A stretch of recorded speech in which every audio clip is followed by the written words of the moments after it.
तो दोस्तों आज मैं एक्सप्लेन करने वाला हूँ 2023 की एक कमाल की वेब सीरीज को जिसका नाम है दूता। और इस दूता शब्द का मतलब होता है द मैसेंजर। और ये सीरीज आपको कहीं भी निराश नहीं करने वाली, आपको शुरू से लेकर लास्ट तक एंगेज करके रखेगी। और इसी तरह की आप लोग न्यू वेब सीरीज देखना चाहते हैं तो प्लीज हमारे चैनल को जरूर सब्सक्राइब कीजिएगा। तो और देरी न करते हुए शुरू करते हैं इस सीरीज का एक्सप्लेनेशन। तो कहानी की शुरुआत होती है सागर से, जहाँ उसे हम बहुत सारी नींद की गोलियां खाते देखते हैं। जिसके बाद वो अपनी फोन में टाइप करने लगता है और अपनी बाय प्रिया से कहता है वो उससे बहुत प्यार करता है और मरने से पहले उसे कुछ बताना चाहता है। लेकिन तभी सागर की फोन की बैटरी डिस्चार्ज होने की वजह से उसका फोन स्विच ऑफ हो जाता है। इसलिए सागर फोन को चार्ज करने के लिए चार्जर ढूंढने लगता है कि उसी वक्त उसके ऊपर से एक ब्रीफकेस आकर नीचे गिर जाता है और उसमें न्यूज़पेपर के काफी सारे कागज के टुकड़े होते हैं और उसमें कुछ ऐसा होता है जिन्हें देखकर सागर अब मरना नहीं चाहता। इसलिए वो जल्दी से वॉशरूम जाकर अपने मुंह में उंगली डालकर वॉमिटिंग करने लगता है ताकि वॉमिटिंग के जरिए उसने जितनी भी नींद की गोलियां खाई थी वो सब बाहर आ सके और वो मरने से बच जाए। जिसके बाद सीन शिफ्ट होता है 6 दिन पहले, जहां पर एक न्यूज़पेपर कंपनी का अवार्ड शो होता है जिसमें हम सागर को भी देखते हैं। सागर जो होता है वो एक जर्नलिस्ट भी होता है। अब उसे चीफ एडिटर जर्नलिस्ट बना दिया जाता है और वो बहुत खुश होता है। और अब सागर न्यूज एडिटर बनने की खुशी में सभी को बताता है आज वो इस मुकाम पर पहुंच पाया है उसकी पत्नी प्रिया और उसकी सेक्रेटरी अमृता की वजह से। और ये सब क्रेडिट मेरा उन्हीं को जाता है। जिसके बाद सागर अपने चीफ से मिलता है और यहाँ चीफ सागर से कहता है जो एडिटर की पोस्ट तुम्हें दी गई है असल में ये पोस्ट चार्ल्स को दी जाने वाली थी, मगर उसकी मेंटल हेल्थ खराब होने की वजह से उसे नहीं दी गई। अब सागर अपनी फैमिली को घर ले जाने लगता है, लेकिन वो उससे पहले ए को बुलाता है। यहाँ पर ए जो होता है उसके कुत्ते का नाम होता है, लेकिन अभी सागर और उसकी फैमिली ने कुत्ते का नाम डिसाइड नहीं किया है, मगर वो प्यार से ए बुलाते हैं। जिसके बाद सागर अपनी फैमिली को लेकर घर निकल जाता है, लेकिन थोड़ी देर चलने के बाद सागर की कार अचानक से डमडम ढाबे पर आकर रुक जाती है। वो इसलिए कि उनकी कार का फ्यूल खत्म हो जाता है। सागर की पत्नी सागर से कहती है उसने कल ही तो पूरा टैंक फुल कराया था, ऐसे कैसे पेट्रोल खत्म हो सकता है। जिसके बाद सागर कार से उतरकर डमडम ढाबे पर जाता है और उसे वहाँ टंगा हुआ एक न्यूज़पेपर का टुकड़ा दिखाई पड़ता है और उसे वो उठा लेता है। उस न्यूज़पेपर के टुकड़े पर एक गेम होता है जिसे हम सुडकू कहते हैं। अब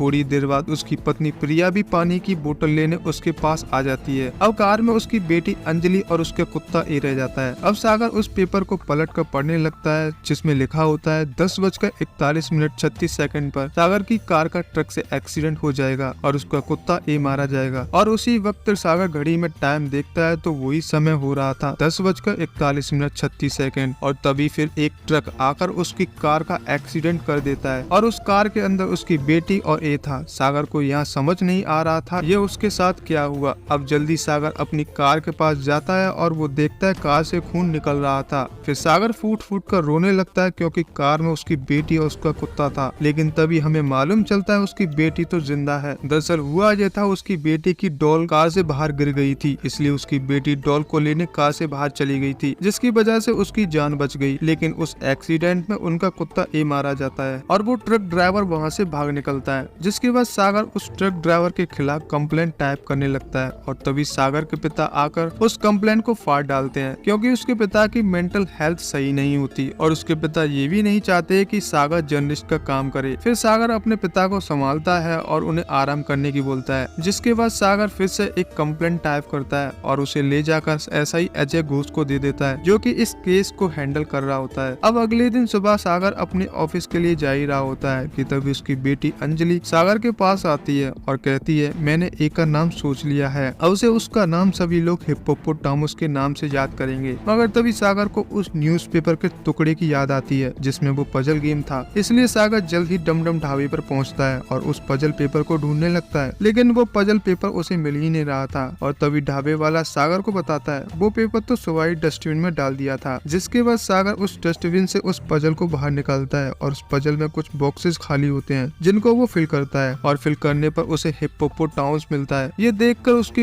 होश उड़ जाते हैं, जो नाम उसे अपने डॉग का सुबह सुबह उसकी बेटी से मालूम चला और वो यहाँ इस पजल बॉक्स में कैसे आ सकता है। जिसके बाद सागर को गैरेज में मैकेनिक बुलाता है और उसे कुछ जरूरी बात बताना चाहता है। अब सागर गैरेज पहुंच जाता है और उसे बताया जाता है कि उसकी कार के फ्यूल टैंक में किसी ने जानबूझकर बड़ा छेद किया था। यह सागर कुछ समझ नहीं पाता उसके साथ ऐसा किसने किया होगा। अब सागर फ्रस्ट्रेट होकर ऑफिस चला जाता है और अमृता से मिलता है, जहाँ अमृता सागर से हंसकर कहती है आज वो अपने पैरों में अलग अलग तरह तरह के सॉक्स डालकर आया है। यहाँ अमृता समझ जाती है सागर को कोई ना कोई टेंशन है, इसलिए अमृता सागर से पूछ लेती है क्या बात है। अब सागर अमृता को सब कुछ बता देता है जो उसके साथ घटित हुआ था। वो बताता है उस न्यूज़पेपर के पजल बॉक्स के बारे में। वो उससे कहता है जिस पजल बॉक्स में जो कुछ भी लिखा था वो सब उसके साथ हुआ है और ये सब ऐसे कैसे हो सकता है। और उसे सबसे बड़ी बात ये भी बताता है अभी उन्होंने अपने डॉग का नाम भी नहीं रखा था, मगर इस जादुई पजल बॉक्स में सब कुछ पहले ही पता होता है और इस अखबार के पजल बॉक्स में उसके डॉग का नाम भी लिखा होता है, हिप्पोपोटामस। अब थोड़ी देर बाद सागर के पास एसआई जोशी का फोन आता है। वो सागर से कहता है उसने उस ट्रक ड्राइवर को अरेस्ट कर लिया है और सागर जोशी से कहता है वो उस ट्रक ड्राइवर से कुछ जानकारी हासिल करे कि उसने ये सब किसके कहने पर किया था। लेकिन जोशी को रिश्वत चाहिए होती है तभी वो काम करेगा, इसलिए सागर जोशी के अकाउंट में 1 लाख रुपए सेंड कर देता है और जल्द से जल्द काम करने की बोलता है। अब जोशी को थाने में मालूम चलता है ट्रक ड्राइवर तो कुछ देर पहले बेल पर रिहा हो गया है, इसलिए जोशी पैनिक होने लगता है और उस ड्राइवर को बाहर जाकर ढूंढने लगता है। और आखिर में जोशी को वो ट्रक ड्राइवर कुट्टी फोन पर बात करते मिल जाता है और फिर उसे कुछ रजिस्टर फॉर्मेलिटीज पूरा करने की बोलकर अपने साथ थाने ले जाता है। और वहीं दूसरी तरफ सागर को अपने कलीग चार्ल्स पर शक होता है, इसलिए सागर चार्ल्स के घर निकल जाता है और रास्ते में चलते चलते सागर चार्ल्स को फोन करने की कोशिश करता है, लेकिन चार्ल्स उसका फोन पिकअप नहीं कर रहा था या चार्ल्स सागर का फोन बार बार कट कर ही जा रहा था। इसलिए सागर उसकी वाइफ मारियन को फोन करता है तो उसकी वाइफ से मालूम चलता है वो 3 दिन तक घर नहीं आया है, वो अपने फार्म हाउस पर है। इसलिए सागर उसके फार्म हाउस निकल जाता है और वहाँ पहुंचकर देखता है तो उसे बाइक पर येलो रेनकोट पहने एक आदमी दिखाई पड़ता है और वो मुड़कर सागर को देख रहा होता है और सागर भी उसे देख रहा होता है, लेकिन फिर वो आदमी वहाँ से चला जाता है। जिसके बाद सागर घर के अंदर कदम रखता है तो उसे वहाँ पर ढेर सारे न्यूज़पेपर पड़े हुए मिलते हैं। अब सागर घर के अंदर और जाने लगता है तो उसे चार्ल्स खड़ा हुआ दिखाई पड़ता है और उसके हाथ में एक बंदूक भी लगी हुई थी। फिर चार्ल्स सागर से बोलता है उसे भी एक्सीडेंट होने से पहले एक अखबार का टुकड़ा मिला था क्या, जहाँ सागर हाँ कहता है। अब वो ये भी कहता है अब तुम्हारी बारी है, अब वो तुम्हें और तुम्हारी फैमिली को नहीं छोड़ेगा, वो मार देगा क्योंकि अब तुम उसके टारगेट हो और उससे बचने का बस एक ही तरीका है। ये सब कहने के बाद चार्ल्स अपने मुंह में बंदूक घुसाकर अपने आप को शूट कर लेता है और मर जाता है और उसके खून के छींटे सागर पर जाके गिरते हैं। जिसके बाद सीन शिफ्ट होता है 1 महीने पहले का चार्ल्स के फार्म हाउस पर, जहाँ चार्ल्स डेविड का बेटा मैथ्यू अपने दोस्तों के साथ लुक्का छुपी का खेल खेल रहा होता है और वहीं उसके माँ बाप पार्क में बैठे होते हैं, जहाँ चार्ल्स के पास एक बच्चा आता है और उसके लिए अखबार के पेपर में मूंगफली लाता है। जिस अखबार के पेपर में चार्ल्स देखता है तो उसे पढ़ने पर मालूम चलता है कि आज उसका बेटा कार के नीचे दबकर मारा जाएगा। ये सब पढ़कर चार्ल्स पूरी तरह से हैरान रह जाता है और जल्दी ही अपने बेटे मैथ्यू को ढूंढने लगता है, लेकिन उसका बेटा मैथ्यू कार के नीचे दबकर मारा जाता है। जिसके बाद कहानी आती है प्रेजेंट में, जहाँ सागर के ऊपर चार्ल्स के खून के छींटे पड़ जाते हैं, जिन्हें देखकर सागर हैरान रह जाता है और अब सागर चार्ल्स के हाथ से अखबार के टुकड़े को अपने साथ ले जाता है और घर आकर उसके जिस्म पर लगे खून को साफ करने लगता है और साथ ही खून के लगे कपड़ों को भी। अब सागर नहा धोकर उस अखबार के टुकड़े को देखता है जो कि चार्ल्स के हाथ में था, जिसे देखने पर उसके होश उड़ जाते हैं। उस अखबार के टुकड़े में चार्ल्स मुंह में बंदूक डाले हुए है और उसके पीछे सागर खड़ा होता है और यहाँ तक कि सागर ने जो अलग अलग तरह के सॉक्स भी पहने थे वो भी उस अखबार के टुकड़े में छपे हुए थे। ये सब देखकर सागर के होश उड़ने लगते हैं और वो काफी डरने भी लगता है। अब अगले दिन हम एक डीसीपी पुलिस ऑफिसर को देखते हैं जिसका नाम क्रांति सोनोय होता है और चार्ल्स डेविड की मौत का केस क्रांति को ही सौंपा जाता है और जो क्रांति जो होती है वो काफी ज्यादा मास्टरमाइंड होती है। जिसके बाद वो चार्ल्स के फार्म हाउस पर पहुंचती है तो उसे अंदर जाते ही बहुत सारे न्यूज़पेपर के टुकड़े मिलते हैं और उसे वहाँ छानबीन करने पर मालूम चलता है वहाँ पर और कोई भी था,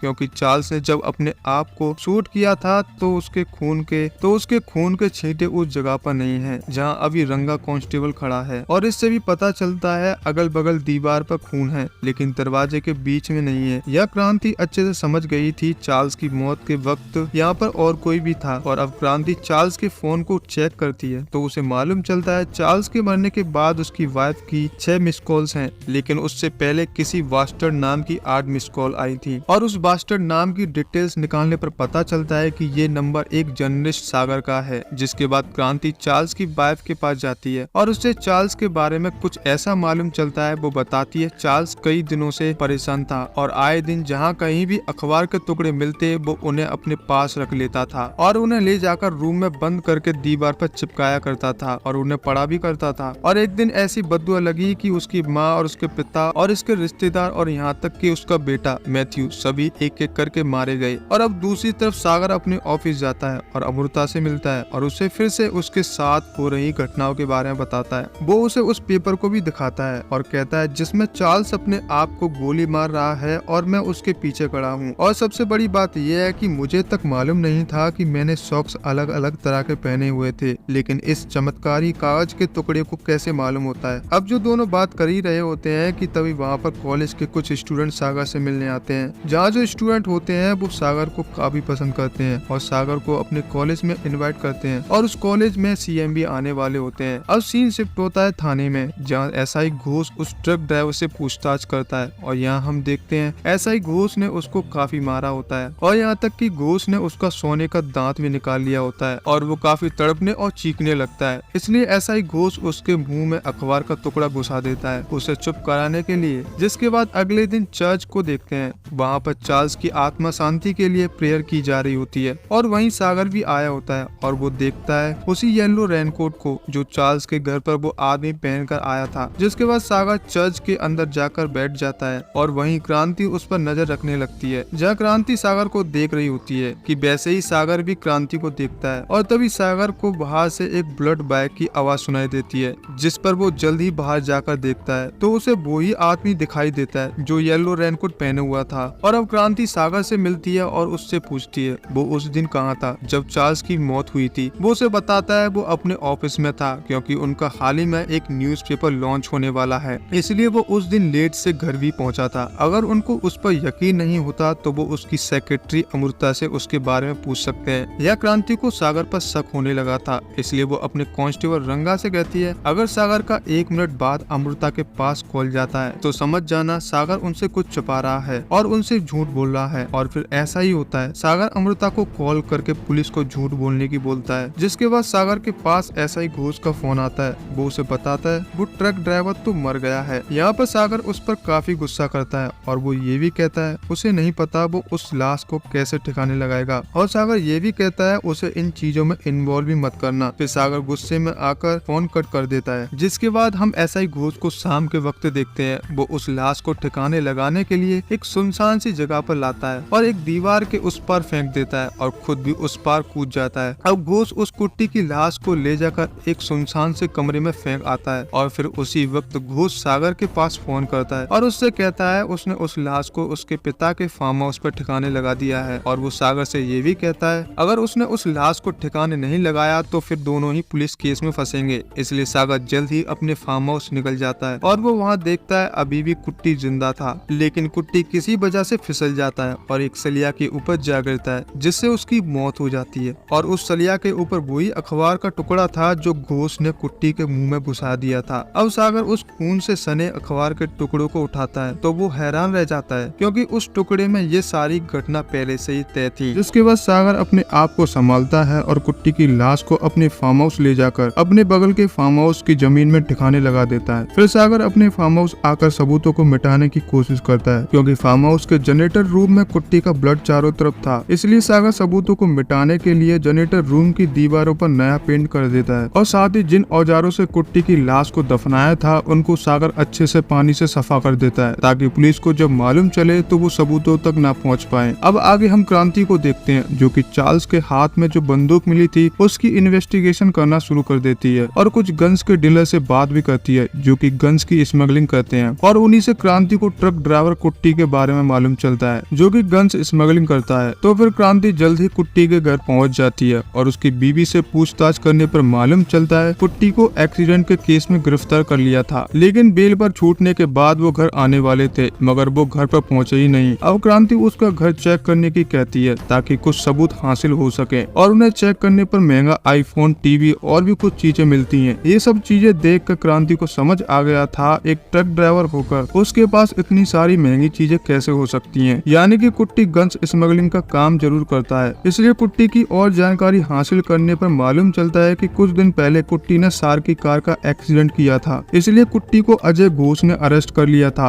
और वो उसका इंचार्ज था। इसलिए क्रांति एसआई घोष के पास पहुंच जाती है और एसआई घोष से कहती है कि उसने कुट्टी को कितने दिन पहले छोड़ दिया था। वो बताता है उसका लॉयर आया था इसलिए हमको उसकी बेल करनी पड़ी, मगर ऐसा ही घोष के मुंह से कुछ ऐसी बातें निकल जाती हैं जिससे क्रांति को उस पर शक होने लगा था। उसे लगा था घोष कुछ तो झूठ बोल रहा है, इसलिए क्रांति चेक करने वहां जाती है जहां पर कुट्टी का ट्रक खड़ा था और उन्हें चेक करने पर ट्रक के डीजल के टैंक के साइड में कुछ गन्स बरामद होती हैं और इससे क्रांति पूरी तरह से समझ जाती है कि कुट्टी गन्स स्मगलिंग करता है, क्योंकि अब उन्हें ऐसा ही घोष पर शक था। इसलिए चौराहे पर लगे सीसीटीवी कैमरास को चेक करने की सोचते हैं, क्योंकि यही तरीका था कुट्टी तक पहुंचने का। अब दूसरी तरफ हम सागर को देखते हैं एक सेमिनार में जिसे उन स्टूडेंट से इनवाइट किया होता है और साथ ही वहाँ पर मिनिस्टर भी आया होता है। दरअसल यहाँ पर न्यूज़पेपर लॉन्च होने वाला होता है। अब जब सागर मिनिस्टर से बात कर रहा होता है कि तभी सागर की नजर वहाँ रखे कुछ पेपर्स पर पड़ती है और वो उन्हें देखकर हैरान रह जाता है और फिर वो पेपर्स हवा के कारण उड़ने लगते हैं, जिसके बाद सागर दौड़कर उन पेपर्स को समेटने लगता है। यहाँ मिनिस्टर और सभी लोगों को सागर को ऐसे देखकर ऐसा लग रहा था कि सागर पागल हो गया हो। सागर फिर अपने आदमी को बुलाता है और उससे कहता है वो इन पेपर्स को संभाल कर उसके ऑफिस में रखाए।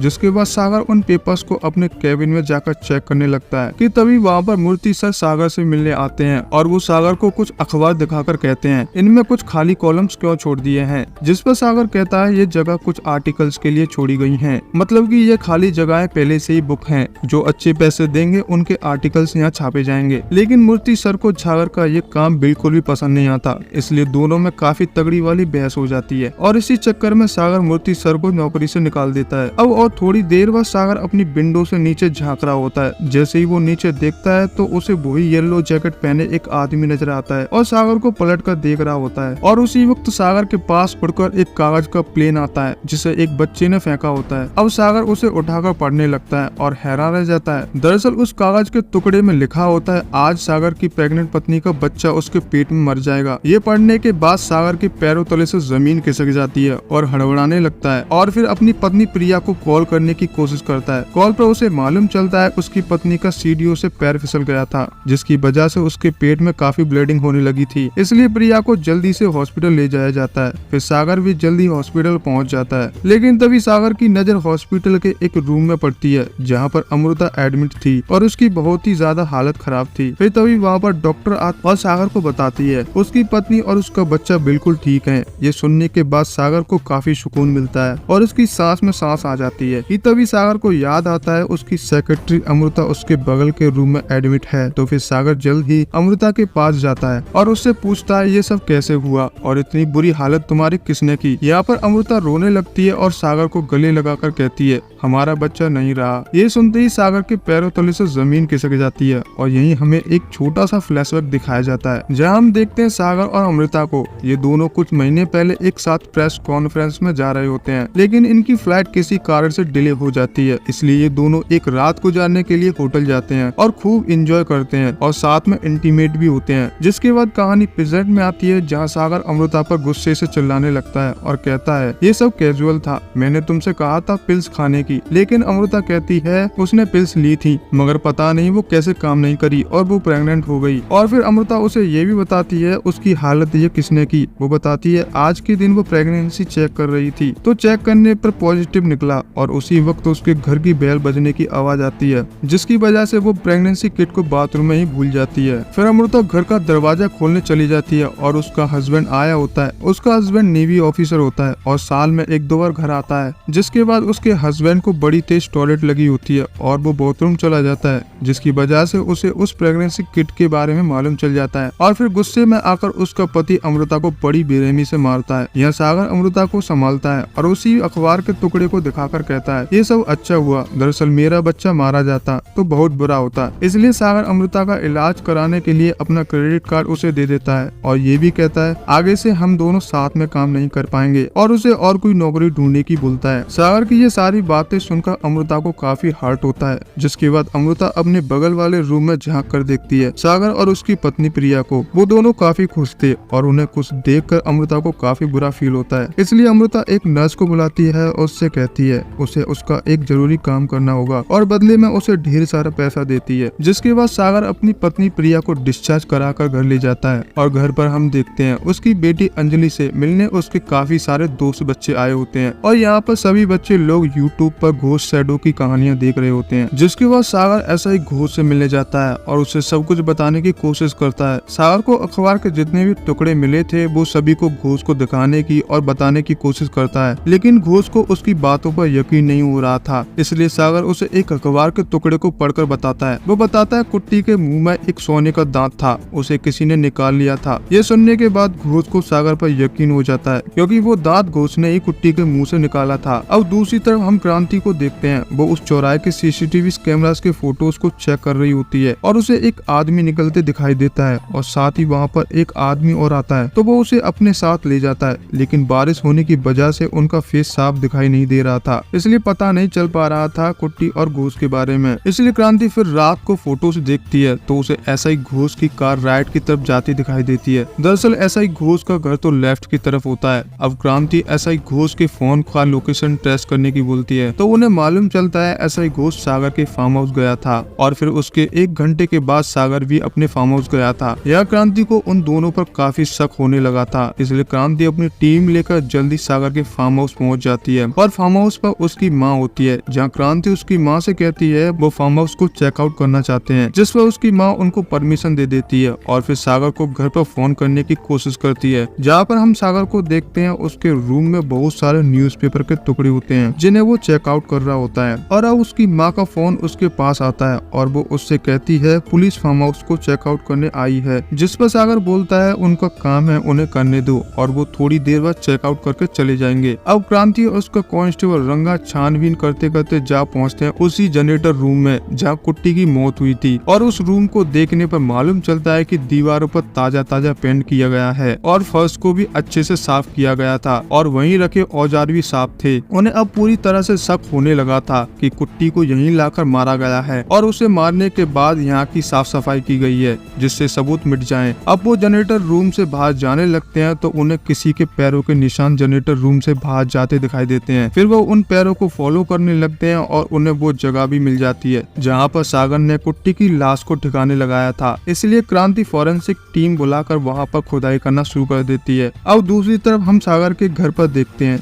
जहाँ पर प्रिया ने बच्चों के खाने के लिए अखबार के पेपर्स में कुछ मंगाया था। फिर प्रिया अपनी बेटी अंजलि को नहाने के लिए बुलाती है, इसलिए अंजलि फिर चलते चलते अपने कपड़े उतारने लगती है, मगर अंजलि को बहुत देर हो गई थी, वो नीचे नहीं पहुंची थी। इसलिए प्रिया सागर से कहती है अंजलि कहाँ है, मैंने उसको नहाने के लिए कब का बुलाया है। इसलिए सागर अंजलि को ढूंढने लगता है और जब वो अंजलि को ढूंढ रहा होता है कि तभी उसकी नजर उन पेपर्स पर पड़ती है जिनमें बच्चों के लिए खाने के लिए कुछ आया था और उनमें से एक पेपर दरवाजे के पास पड़ा था, जिसे पढ़ने पर सागर को मालूम चलता है आज उसकी बेटी अंजलि मर जाएगी, जो कि लिफ्ट में गिरने से। ये सब पढ़ने के बाद सागर हैरान रह जाता है और हड़बड़ाते हुए गार्ड को फोन करने की कोशिश करता है और कहता है वो जल्दी से लिफ्ट को ऑफ कर दे, लेकिन गार्ड लिफ्ट को बंद करने में देरी कर देता है और इसलिए अंजलि की दर्दनाक मौत हो जाती है। अब दूसरी तरफ हम देखते हैं क्रांति को सागर के फार्म हाउस पर, जहाँ क्रांति को खोदने पर कुट्टी की बॉडी की जगह बल्कि एक कुत्ते की बॉडी मिलती है। दरअसल वो कुत्ता सागर का होता है जिसे दफनाने के लिए सागर ने अपने नौकर से बोला था। इसलिए क्रांति को यकीन हो जाता है वो बेवजह सागर और घोष पर शक कर रहे हैं। अब दूसरी तरफ सागर अपनी बेटी अंजलि की आत्मा शांति के लिए पूजा पाठ करा रहा होता है कि तभी सागर की नजर उसी येलो रेनकोट पहने आदमी पर पड़ती है जो कि सागर पर नजर रख रहा होता है। सागर अब उसे पकड़ना चाहता है, इसलिए सागर उसके पीछे भागता है, लेकिन सागर उसे पकड़ नहीं पाता क्योंकि उसके आने से पहले वो अपनी बाइक स्टार्ट करके भाग निकलता है। मगर सागर ने उसकी बाइक का नंबर नोट कर लिया होता है, जिसके बाद अब सागर के घर पर देखते हैं जहाँ एक पार्सल वाला आया होता है और उस पार्सल को उसकी नौकरानी रिसीव करती है और रिसीव करने के बाद वो उसे ओपन करने लगती है तो उसमें उसे कुछ ऐसा नजर आता है जिसे देखकर नौकरानी दंग रह जाती है और चीखने लगती है, जिसकी आवाज सुनकर प्रिया भी वहाँ आ जाती है। फिर उसकी नौकरानी प्रिया से कहती है वो उस बॉक्स को ना देखे, मगर प्रिया फिर भी उस बॉक्स को देख लेती है और वो भी उस बॉक्स में कुछ ऐसा देखती है जिसकी वजह से उसके पैरों तले से जमीन खिसक जाती है। ऐसा उस बॉक्स में क्या है अभी थोड़ी देर बाद मालूम चल जाएगा। फिर थोड़ी देर बाद सागर भी घर आ जाता है और यहाँ प्रिया सागर को गुस्से से देख रही होती है और उससे ये भी कहती है उसके लिए एक पार्सल आया है और वो पार्सल अंदर रखा है जिसे जाकर वो देख ले। अब सागर उस पार्सल को जाकर देखने लगता है तो वो भी हैरान रह जाता है। दरअसल उस बॉक्स में अमृता का फ्यूटस होता है, यानी कि मरा हुआ 6 महीने का बच्चा जो हाल ही में उसके पेट में मर गया था। दोस्तों आप लोगों को यहाँ पर कुछ समझ आया? अमृता ने हॉस्पिटल में उस नर्स को ढेर सारे पैसे दिए थे, वो इसी काम के लिए दिए थे। अमृता ने उस पार्सल में एक लेटर भी भेजा था जिसमें उसने अपने और सागर के रिलेशन के बारे में बताया होता है और ये लेटर सागर की पत्नी प्रिया प्रिया ने भी पढ़ लिया होता है, इसलिए प्रिया सागर से लड़कर अपना रिश्ता खत्म कर लेती है और अब सागर अपने माता पिता के फार्म हाउस चला जाता है और कमरे में बैठकर ढेर सारे अखबारों को चेकआउट करता है। तो उसमें उसे कुछ बाइकर्स नजर आते हैं जिन्हें देखकर सागर को कुछ याद आता है और वो किसी से फोन पर एक नंबर प्लेट की जानकारी हासिल करने की बोलता है। दरअसल सागर उस येलो रेनकोट पहने आदमी के बारे में जानना चाहता है। सागर को उसका पता मिल भी जाता है और उसका पीछा करने लगता है। जो येलो रेनकोट पहने होता है वो और कोई नहीं बल्कि एक लड़की होती है जिसका नाम किरण होता है और ये एक फेमस यूट्यूबर होती है जिसका काम होता है पैरानॉर्मल एक्टिविटीज पर वीडियोस बनाना। और यहाँ किरण इंटरव्यू के लिए आई होती है और इंटरव्यू होने के बाद वहाँ से निकल रही होती है कि तभी उसकी नजर सामने खड़े सागर पर पड़ती है। फिर सागर उसके पास आकर कहता है वो इतने दिनों से उसका पीछा क्यों कर रही है और वो चाहती क्या है, जिस पर किरण उसे बताती है वो एक यूट्यूबर है और उसका काम है पैरानॉर्मल एक्टिविटीज पर रिसर्च करना। वो ये भी कहती है मैं तुमको डायरेक्टली जानती तक नहीं, मैं तो चार्ल्स को फॉलो कर रही थी और उसके बारे में कुछ जानना चाहती थी और जब मैंने चार्ल्स को खुद को गोली मारते देखा तब पहली बार मैंने तुमको देखा था। फिर किरण उसे कुछ और भी बातें बताती है। वो बताती है कुछ टाइम पहले उसके पास रवि नाम के एक जर्नलिस्ट का फोन आया था और जब वो उससे मिलने गई तो वो अजीब हरकतें कर रहा था और आसपास पड़े न्यूज़पेपर के टुकड़ों को समेट रहा था और उन्हें पढ़ने की कोशिश कर रहा था। यहाँ रवि ने किरण को एक इंटरव्यू शूट करने को बुलाया था और रवि किरण को बताता है उसे ऐसा लगता है कई वर्षों से पत्रकारों की लगातार हत्याएं हो रही हैं और असल में देखा जाए तो वो खुद आत्महत्या कर रहे हैं। कोई ऐसी पावर तो है जिन्हें मरने के लिए फोर्स कर रही है और उसे ये भी लगता है कोई सुपरनेचुरल पावर है। लेकिन किरण को उसकी बातों पर विश्वास नहीं हो रहा था, इसलिए रवि उसको कुछ पेपर्स के टुकड़े दिखाने की कोशिश करता है और बताता है कैसे उसके परिवार के किसी भी मेंबर्स की मरने की खबर पहले ही उन पेपर्स में मिल जाया करती थी और रवि को ये सब पता होने के बावजूद भी वो अपने फैमिली के मेंबर्स को नहीं बचा पाता था, इसलिए एक एक करके उसकी फैमिली के मेंबर्स सभी मारे गए। और वो सबसे बड़ी बात किरण को ये भी बताता है जितने भी पत्रकार अब तक मरे हैं उसने सभी की एक लिस्ट बनाई है और रिसर्च करने पर उसे मालूम चला कि ये सभी पत्रकार करप्ट हैं। अब किरण को रवि की बातों पर यकीन होने लगा था, इसलिए किरण उससे कहती है कि वो और रिसर्च करना चाहती है, तब वो इस प्रोसीजर को आगे बढ़ाएगी। ये सब बोलकर किरण वहाँ से चली जाती है। फिर एक दिन किरण के पास रवि का वॉइस मैसेज आता है जिस पर उसने कहा था जो चीज मैंने कलेक्ट की है शायद ही मैं बच पाऊँ। किरण समझ जाती है उसके साथ कुछ गड़बड़ है, इसलिए किरण उसके घर निकल जाती है। तो घर पहुँचते ही किरण को रवि अपनी छत पर खड़ा दिखाई देता है और किरण उसे रोकने की कोशिश करती है, लेकिन रवि छत से जंप कर देता है और मारा जाता है। और रवि के हाथ में हम एक पेपर भी देखते हैं जिसमें पता नहीं क्या लिखा होता है, शायद ही किसी के मरने का मैसेज। अब किरण सागर से कहती है वो सागर से इसलिए भाग रही थी जो कोई भी उसके साथ होता है वो किसी न किसी कारण से मर जाता है और वो खुद घोर करप्ट पत्रकार है, इसलिए वो भी मारा जाएगा। सागर का किरण से कहना था वो मानता है कि वो करप्ट है, लेकिन उसकी बेटी अंजलि की क्या गलती थी कि उसको बड़ी बेरहमी से मार दिया। फिर किरण सागर को एक जरूरी बात बताती है। वो बताती है जब रवि मरा था तो उसके हाथ में एक पेपर था जिसमें लिखा था मशहूर यूट्यूबर किरण की आकस्मिक रूप से हत्या हो जाएगी। किरण ये भी कहती है अब तक वो कैसे जिंदा है उसे खुद नहीं मालूम है, लेकिन वो कभी भी मर सकती है। इसलिए किरण रवि से मिली फाइल को सागर को दे देती है जिसमें अब तक के सारे सबूत थे और उस फाइल में एक खास लिखावट का प्रयोग होता है जैसे कि उल्टा का। और इस उल्टे का पता करने के लिए किरण सागर को अपने साथ अपने एक प्रोफेसर के पास ले जाती है और फिर प्रोफेसर इस लिखावट को देखने के बाद बताता है आजादी के समय इस लिखावट का प्रयोग ऐसे कोड वर्ड किया जाता था। और उसी वक्त किरण के पास किसी का फोन आता है जिस पर उसे बताया जाता है उसे आज ही अपने काम पर आना होगा क्योंकि कल का टाइम नहीं है। और अब प्रोफेसर सागर के कहने पर पुराने जमाने के कुछ अखबार ढूंढ ले आता है और सागर उन अखबारों में उल्टे का की लिखावट ढूंढ ही रहा था कि किरण आकर सागर से कहती है आज उसे अर्जेंट काम आ गया है, इसलिए वो जल्दी जा रही है और उसे अकेले ही काम करना होगा। जिसके बाद सागर को अखबार खगोलने पर आखिर में वो उल्टी का वाली लिखावट मिल जाती है। फिर प्रोफेसर सागर को बताता है इस पुराने न्यूज़पेपर के मालिक ने एक किताब लिखी थी जिसका नाम था पत्रकारिता के सिद्धांत और ये नाम सागर ने किसी किताब पर जरूर पढ़ा था और तभी उसे याद आता है ये किताब तो उसे चंद्रमूर्ति सर ने दी थी जिन्हें सागर ने अपनी कंपनी से निकाल दिया था। अब दूसरी तरफ किरण को देखते हैं, वो एक पुराने हॉस्पिटल में पहुंच जाती है जहाँ उसे एक वीडियो शूट करनी है और दूसरी तरफ सागर कार से जा रहा होता है तो वो कुछ बच्चों को देखता है जो कि नाव बनाकर पानी में बहा रहे थे और उस नाव को सागर जल्दी उठा लेता है और खोल कर पढ़ने लगता है। तो उसमें लिखा होता है मशहूर यूट्यूबर किरण की आज आकस्मिक रूप से मौत हो जाएगी। फिर सागर जल्दी किरण को फोन करने की कोशिश करता है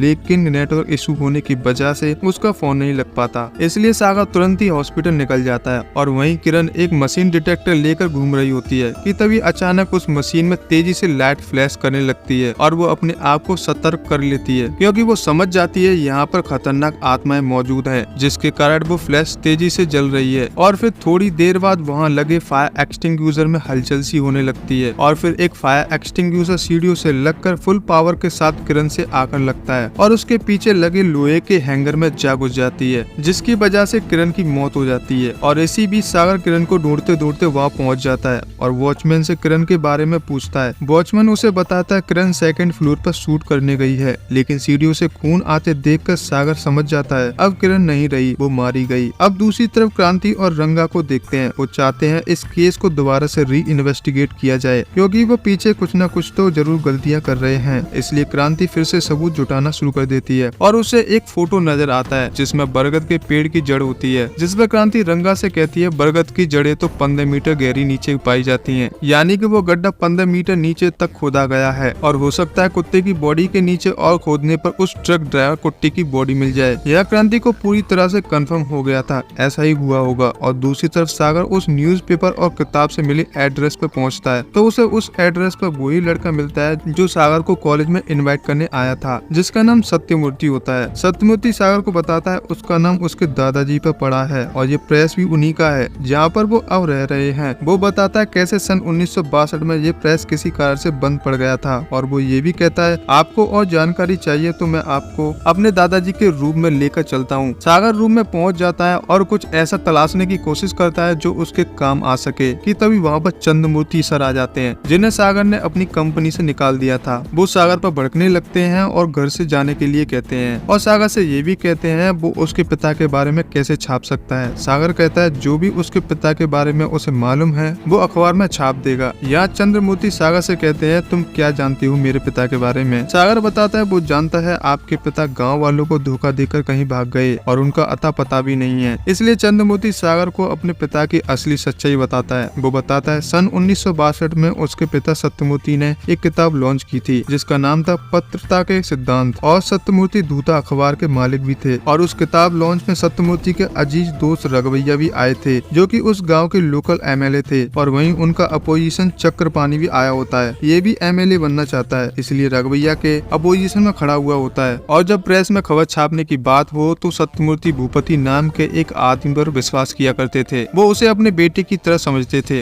और भूपति किताब लॉन्च की खुशी में 3 दिन के लिए तिरुपति जाने के लिए सत्यमूर्ति के लिए टिकट्स बुक करा देता है। लेकिन सत्यमूर्ति तिरुपति जाने से पहले लाइट हाउस जाते हैं जहाँ पर उनकी पुरानी प्रिंटिंग मशीन रखी होती है और सत्यमूर्ति को इस मशीन से काफी लगाव होता है, क्योंकि आजादी के समय में सत्यमूर्ति ने इस मशीन से काफी अखबार छापे थे। फिर सत्यमूर्ति तिरुपति जाने से पहले उस मशीन की पूजा करके जाते हैं। अब दूसरी तरफ हम भूपति और चक्रपाणी को देखते हैं। ये दोनों बहुत बड़ा षड्यंत्र रच रहे होते हैं। चक्रपाणी भूपति को बताता है कि उसने रघवैया के घर में काम करने वाली नौकरानी कल्पना को अपने झांसे में फंसा लिया है। वो उससे जो भी कहता है वो उसके लिए काम करती है और अब वो उसके लिए रघवैया के मेन गेट की कुंडी को खोल कर लाने वाली है और वो उसे लाकर भी दे देती है। फिर चक्रपाणी उस कुंडी की कॉपी बनवाता है। चक्रपाणी जानता था वो रघवैया के आगे इलेक्शन नहीं जीत पाएगा, इसलिए उसने उसे रास्ते से हटाने के लिए एक प्लान बनाया है। और फिर चक्रपाणी कल्पना को एक टिफिन में मिठाई देता है और कहता है रघवैया के घर वालों को खिला देना। वो उससे मिठाई खिलाने की वजह पूछती है।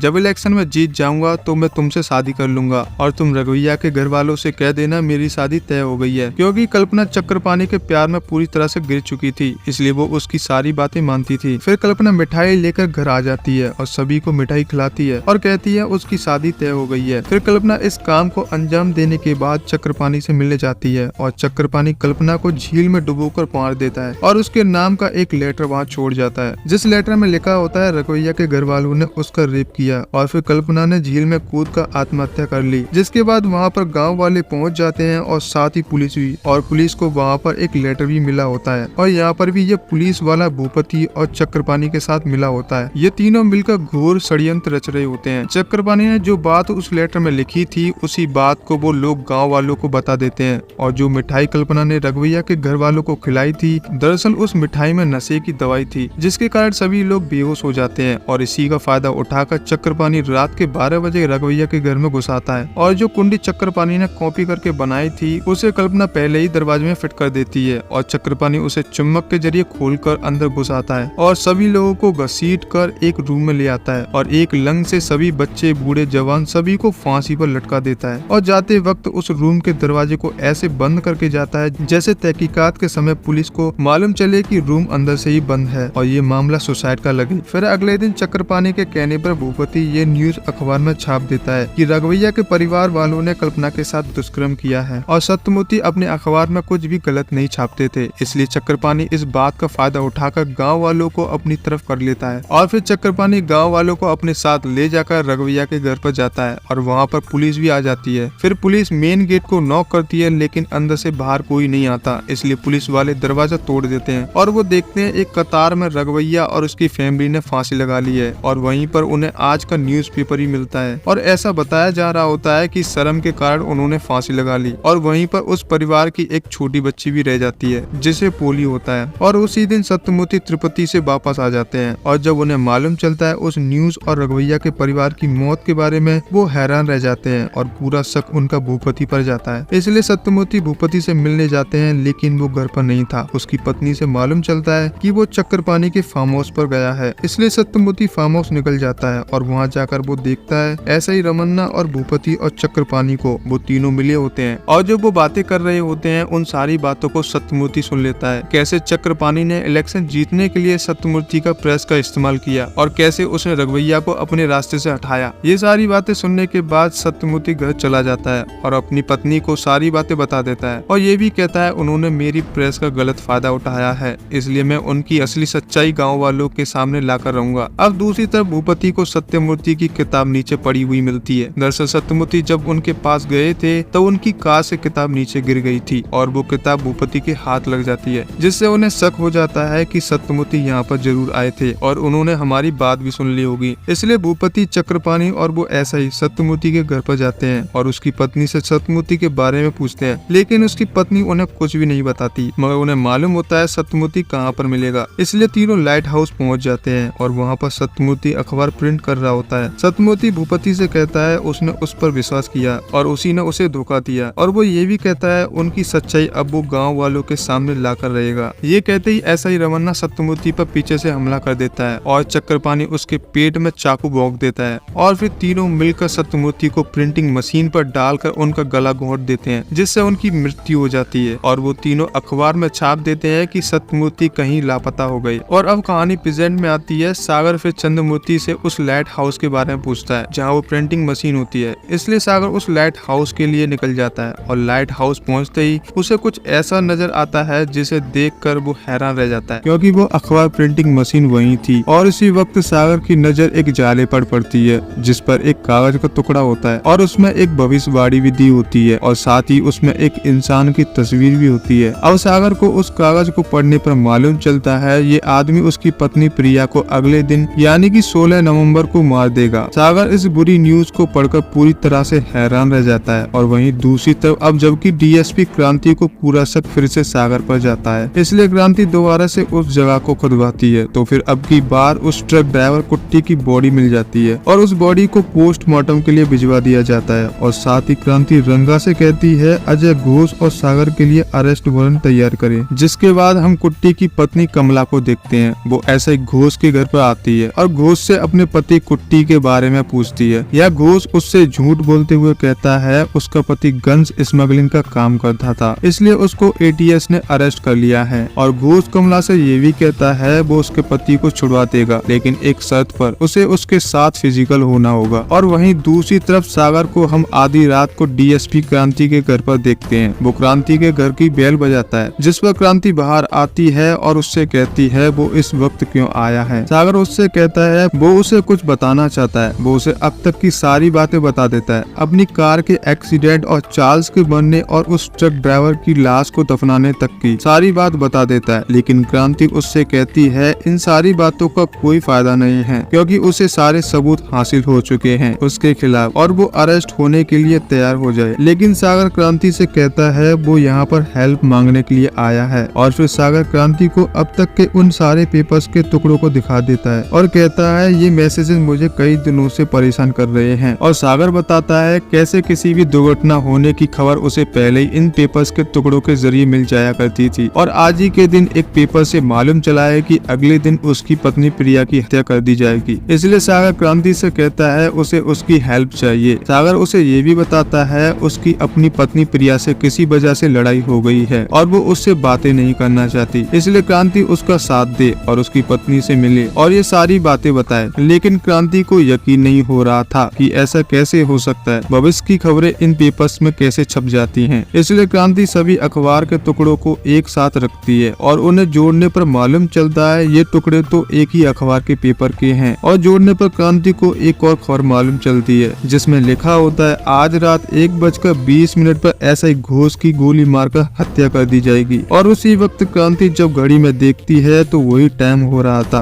1:20। फिर थोड़ी देर बाद रंगा का क्रांति के पास फोन आता है जिस पर वो बताता है किसी ने एसआई घोष को गोली मारकर उसकी हत्या कर दी है। फिर क्रांति को सागर की बातों पर यकीन हो जाता है, यह सागर ने उसे जो कुछ भी बताया था। दरअसल उस ट्रक ड्राइवर की पत्नी कमला को मालूम चल गया था कि उसका पति अब नहीं रहा, क्योंकि कमला को अजय घोष के घर पर कुट्टी का सोने का दांत मिल गया था, इसलिए कमला ने एसआई घोष को मार डाला। अब सागर उसी रात क्रांति को प्रिया के घर पर ले जाता है। फिर सागर प्रिया से मिलता है और उसे बताता है उसकी जान खतरे में है और उस पेपर में उस आदमी को दिखाकर बोलता है क्या वो इस आदमी को जानती है, जिस पर प्रिया ना कहती है, वो उसे नहीं जानती, उसने इस आदमी को पहले कभी नहीं देखा। फिर सागर प्रिया को अलर्ट रहने की बोलकर वहाँ से चला जाता है और सागर के जाने के बाद प्रिया को अपने मेन गेट के पास वही पॉड दिखाई देता है जो उस पेपर के टुकड़े में मौजूद है। इसलिए प्रिया अपने वॉचमैन को बुलाती है और उससे कहती है ये पॉड यहाँ पर किसने रखा। वॉचमैन प्रिया को बताता है ये पॉड वहाँ पर उसी ने रखा है, लेकिन प्रिया बुरी तरह से डर जाती है। वो सोचती है वो आदमी यहाँ आकर उसे मार न दे। अब आगे सागर को देखते हैं। जो फाइल किरण ने सागर को रवि की दी थी उसे वो पढ़ने लगता है और फिर एक जर्नलिस्ट को फोन करने की कोशिश करता है जिसका इस फाइल में नाम था और ये पत्रकार पहले ही मर चुका है। फिर सागर फोन करके पूछता है क्या उनके गुजरने के बाद और कोई भी उस फैमिली में मरा है और जवाब में उसे ना ही मिलता है। लेकिन सागर सभी को कॉल करके पूछता है जितने उस फाइल्स में मेंबर्स होते हैं, लेकिन सभी से उसे ना ही मिलता है। लेकिन तभी उसे चार्ल्स की बात याद आती है, उसने कहा था इन सारी घटनाओं को रोकने के लिए उन्हें ही मरना होगा। इसलिए सागर मरने से पहले क्रांति को एक वॉइस मैसेज छोड़ता है जिसमें वो कहता है क्रांति से अब तक उसने जितनी भी उसकी हेल्प की उसके लिए थैंक यू। फिर अपनी पत्नी प्रिया को भी वॉइस मैसेज छोड़ता है और ये सीन सीरीज के स्टार्टिंग का होता है। फिर सागर प्रिया से कहता है वो उससे बहुत प्यार करता है और वो मानता है उसने उसे धोखा दिया है और वो उसे एक जरूरी बात बताना चाहता है। लेकिन तभी उसका फोन स्विच ऑफ हो जाता है, लेकिन उससे पहले वो बहुत सारी नींद की गोलियां खा जाता है जिससे वो मर सके। फिर वो फोन के लिए चार्जर ढूंढने लगता है और चार्जर ढूंढते समय एक ब्रीफकेस आकर नीचे आ गिर जाता है जिसमें उसे कुछ पेपर्स दिखाई देते हैं। उन्हें देखकर सागर पूरी तरह से हैरान रह जाता है और मरने का ख्याल निकाल देता है। इसलिए सागर वॉशरूम जाकर ढेर सारी वॉमिटिंग करता है और बेहोश हो जाता है। फिर अगले ही पल सागर अपने आप को जिंदा पाता है। दरअसल क्रांति को मालूम था सागर कोई बेवकूफी भरा काम करेगा, इसलिए वो जल्दी से आकर सागर की जान बचा लेती है और क्रांति उससे कहती है जब वो मरना चाहता था तो ऐसा आखिर क्या हुआ कि उसने अचानक मरने का इरादा बदल दिया। सागर उसे बताता है उससे भी बड़ा एक करप्ट जर्नलिस्ट है जो कि है उसकी पत्नी प्रिया, वो उससे भी बड़ी करप्ट पत्रकार है, उसने बहुत बड़े बड़े गलत काम किए हैं और सागर उससे कहता है उसे कुछ बदलना है। और सागर क्रांति को सबसे बड़ी बात बताता है, वो बताता है जब उसने लाइट हाउस में उस प्रिंटिंग मशीन को तोड़ने की कोशिश करी थी कि तभी उसकी आंखों के सामने वो मशीन चालू हो गई और उस मशीन से एक अखबार प्रिंट होकर उसके सामने आ गिरा जिसमें लिखा था एक इंसान में बदलाव लाओ तो फिर पूरी दुनिया बदल जाएगी। इसलिए सागर चाहता है वो किसी भी एक जर्नलिस्ट को अच्छे रास्ते पर लाए। फिर दूसरी तरफ प्रिया के घर पर देखते हैं, वो पेपर वाला शख्स प्रिया के घर पहुंच जाता है और सबसे पहले प्रिया के फादर को मार डालता है। फिर उसके बाद प्रिया पर अटैक कर देता है। फिर प्रिया उससे कहती है वो उसे न मारे, जिस पर वो आदमी कहता है तुम्हारे कर्मों का फल तुम्हें मिलना चाहिए, क्योंकि तुम्हारे जिस दोस्त ने इंश्योरेंस के पैसे बचाने के लिए हॉस्पिटल में आग लगा दी और तुमने क्या किया, न्यूज के थ्रू उसका क्राइम छुपाया। और सबसे बड़ी बात, उस हॉस्पिटल में मेरा बच्चा था जो कि जलकर मर गया। और फिर प्रिया को रियलाइज हो जाता है कि उसने बहुत बुरे काम किए हैं। ये तभी उसकी नींद खुल जाती है। दरअसल प्रिया का ये बुरा सपना था। और वहीं दूसरी तरफ सागर अपने फार्म हाउस पर ट्रक भर के कागज के टुकड़े मंगवाता है। ये तभी सागर की नजर एक कागज के टुकड़े पर पड़ती है और वो उसे उठाकर पढ़ने को होता है। ये तभी सागर के पिता आकर उस टुकड़े को छीन कर फाड़ डालते हैं और कहते हैं वो जर्नलिज्म ना करे।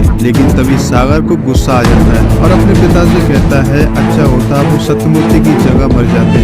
सागर अपने कमरे में चला जाता है और अपने पेपर्स को पढ़ने लगता है कि तभी उसकी माँ वहाँ आ जाती है और उसके कमरे में इतने सारे पेपर्स देखकर हैरान रह जाती है और कहती है जो तू अब गलती कर रहा है ये गलती तुम्हारे दादाजी ने भी की थी। वो बताती है आज से 60 साल पहले उसके दादाजी अखबार प्रिंट करते थे और वो भी एक जर्नलिस्ट थे और उन्होंने एक अपना अखबार भी लॉन्च किया था, लेकिन एक दिन किसी कारण की वजह से वो बंद पड़ गया और फिर वो इसी तरह अखबार इकट्ठा करने लगे और उनके कमरे में भी ढेर सारे पेपर्स इकट्ठा हो गए। फिर एक दिन उनको क्या हुआ, जल्दी से घर आकर अपना कमरा बंद करके तुम्हारे पिता के सामने उन्होंने अपने आप को आग लगा ली और उसी दिन से तुम्हारे पिता को जर्नलिज्म से नफरत हो गई क्योंकि वो अपने पिता की मौत का कारण जर्नलिज्म को समझने लगे और इसी कारण से तुम्हारे पिता ने जर्नलिज्म नहीं की। फिर सागर बातों बातों में अपनी माँ से दादाजी का नाम पूछ लेता है। वो बताती है उसके दादाजी का नाम भूपति वर्मा होता है। सागर अपने दादाजी का नाम सुनकर काफी शौक हो जाता है क्योंकि भूपति वर्मा तो वही है जिसने सत्यमूर्ति को धोखा देकर उसे मार दिया था। इसलिए सागर डिसाइड करता है जो गलती उसके दादाजी ने की थी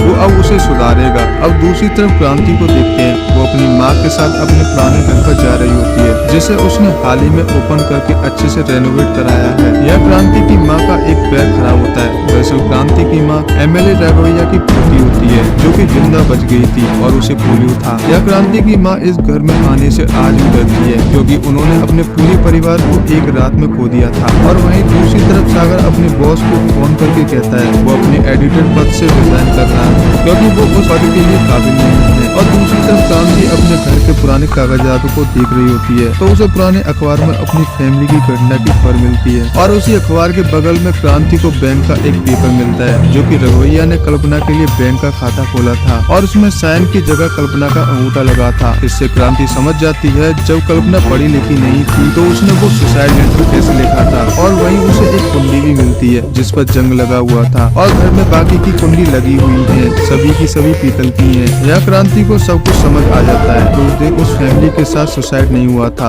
एक्चुअली में किसी ने जानबूझकर उस फैमिली का मर्डर किया था। इसलिए क्रांति रंगा को फोन करके इस केस की फाइल को मंगाती है। फिर क्रांति अपनी माँ से बोलती है अगर आपके दादाजी ने वाकई में वो क्राइम किया था तो वो अपनी पावर से बच सकते थे, उन्हें आत्महत्या करने की क्या जरूरत थी। और सबसे बड़ी बात ये भी बताती है कुंडी लोहे की थी, उसे बाहर से चुंबक के जरिए आसानी से खोला जा सकता था। फिर क्रांति कुछ फोटोज को देखती है जिन फोटोज में जो रस्सी फांसी देने के लिए यूज की गई थी जिसका फंदा बनाया है असल में ये किसी लेफ्ट हैंडेड आदमी का काम है, लेकिन उसके परिवार में लेफ्ट हैंडेड वाला आदमी कोई नहीं था कि तभी क्रांति की नजर सामने रखे फोटोज पर पड़ती है जिसमें एक आदमी लेफ्ट हैंडेड में किताब पकड़े हुआ था और वो आदमी और कोई नहीं बल्कि चक्रपाणी होता है। फिर क्रांति की माँ क्रांति को बताती है उसके दादाजी के बाद चक्रपाणी एमएलए बना था और जो प्रेजेंट में अभी मिनिस्टर है वो एक्चुअली में चक्रपाणी का पोता है। फिर क्रांति फोन करके रंगा से पूछती है एसआई अजय घोष के दादाजी का क्या नाम है, जिस पर बताता है एसआई रमन्ना और ये वही पुलिस वाला है जो चक्रपाणी और भूपति के साथ काम करता था। इसलिए क्रांति फिर सागर के पास फोन करती है और उससे कहती है उसके दादाजी का क्या नाम है। वो बताता है भूपति वर्मा और सागर ये भी कहता है 60 सालों से वो कहानी चली आ रही है, वो आज मुझ पर आकर रुकी है और वो ये भी कहता है आज वो इस कहानी को खत्म करके रहेगा और वो ये भी कहता है ये कहानी मेरे मरने से खत्म नहीं होगी, मुझे कम से कम एक इंसान को बदलना होगा। और वहीं दूसरी तरफ प्रिया के घर पर देखते हैं अब वो पेपर वाला आदमी असल में प्रिया के घर पर आ जाता है और उसके पिता को बड़ी बेरहमी से मार डालता है, जिसके बाद प्रिया पर हमला कर देता है और उसका गला घोट कर मारने की कोशिश करता है। फिर प्रिया उससे कहती है जो हॉस्पिटल में हादसा हुआ था उसे उसका बेहद अफसोस है, लेकिन वो आदमी शॉक होते हुए बोलता है तुम किस बारे में बात कर रही हो, उसका हॉस्पिटल से कोई लेना देना नहीं है। एक्चुअली में ये आदमी अमृता का हस्बैंड तपस होता है। फिर तपस उसे अमृता की एक वीडियो दिखाता है जो अमृता ने तपस के लिए बनाई थी। अमृता तपस से कहती है जो हाल सागर ने मेरा किया है वो उसकी पत्नी प्रिया का करे। ये सब बोलते ही अमृता अपना गला काट लेती है और मर जाती है और तपस प्रिया को मार कर अमृता का बदला लेना चाहता है। और दूसरी तरफ जोर्नो कॉलेज में कॉन्वोकेशन होता है जहाँ पर सागर और वो मिनिस्टर भी आया होता है कि तभी वहाँ पर एक अखबार का टुकड़ा उड़कर सागर के पास आता है और उसमें जो भी लिखा होता है उसे पढ़ने के बाद हंसकर सागर उस पेपर को मिनिस्टर को दे देता है, जिसे पढ़ने पर मिनिस्टर भी हंस पड़ता है। और फिर सागर स्पीच देते हुए कहता है, आप में से जो लोग होंगे मुझे फॉलो करते होंगे और काफी ज्यादा पसंद भी करते होंगे। और सागर ये भी कहता है, मैं अच्छा आदमी नहीं हूँ बल्कि एक करप्ट जर्नलिस्ट हूँ और आप लोग मेरे जैसा बिल्कुल भी मत बनना। और आप लोग सच्चा जर्नलिस्ट बनना चाहते हैं तो हमेशा सच्चाई की राह पर चलना। और अगर आप लोगों को कोई मिनिस्टर या आपका बॉस खरीदने की कोशिश करे तो आप हमेशा ईमानदार रहना और इन जैसे करप्ट मिनिस्टर से हमेशा दूर रहना। और आज मैं जो करने वाला हूँ, आई होप आप में से किसी एक के मन में बदलाव ला सकूं। लेकिन प्रिया एक कैंची से तपस को घायल कर देती है और वहाँ से कार की तरफ भागती है। और जैसे कार चलाने को होती है तो तपस आकर प्रिया की गर्दन को पकड़ लेता है और प्रिया कार को भगाने की कोशिश करती है और फिर कार बिजली के खंभे से टकरा जाती है, जिससे कि बिजली के तार नीचे आकर गिर जाते हैं और तपस भी कार से नीचे गिर जाता है। और फिर तपस बिजली के शॉक से मारा जाता है, क्योंकि इस सीरीज में हमेशा बारिश ही होती रहती है। और दूसरी तरफ सागर माइक उठाकर मिनिस्टर के सर पर मारता है, जिससे वो काफी घायल हो जाता है। और फिर सागर उस माइक की रॉड को मिनिस्टर के सीने में घुसा देता है और तभी फिर क्रांति वहाँ पहुँच जाती है और सागर को ऐसा करने के लिए मना करती है, लेकिन सागर नहीं मानता। इसलिए क्रांति सागर के पैर में शूट कर देती है, जिससे सागर घायल हो जाता है और मिनिस्टर ऑन द स्पॉट मारा जाता है। और चंद्रमूर्ति भी इस न्यूज को देख रहे होते हैं, जिसके बाद चंद्रमूर्ति के पास चीफ एडिटर का फोन आता है और उसके बेटे सत्यमूर्ति को एडिटर की पोस्ट दे दी जाती है, जो पोस्ट सागर ने रिजाइन की थी। फिर हम उस लाइट हाउस को देखते हैं जहाँ वो प्रिंटिंग मशीन होती है और फिर वो प्रिंटिंग मशीन अचानक से टूटकर बिखर जाती है। एक्चुअली में उस प्रिंटिंग मशीन के अंदर सत्यमूर्ति की आत्मा थी। दरअसल सत्यमूर्ति की आत्मा इसलिए जिंदा थी क्योंकि वो अपने दुश्मनों से बदला ले सके। एक्चुअली में सत्यमूर्ति को जिन लोगों ने मारा था उन्हीं की फैमिली से सत्यमूर्ति ने बदला लिया और आखिर में बदला पूरा होने के बाद सत्यमूर्ति की आत्मा उस मशीन से चली जाती है और वो मशीन टूट कर बिखर जाती है और इसी के साथ इस सीरीज का द एंड हो जाता है। तो दोस्तों मैं उम्मीद करता हूँ आप लोगों को ये सीरीज काफी पसंद आई होगी। तो फिर मिलते हैं दोस्तों नेक्स्ट सीरीज के साथ। Thank you so much.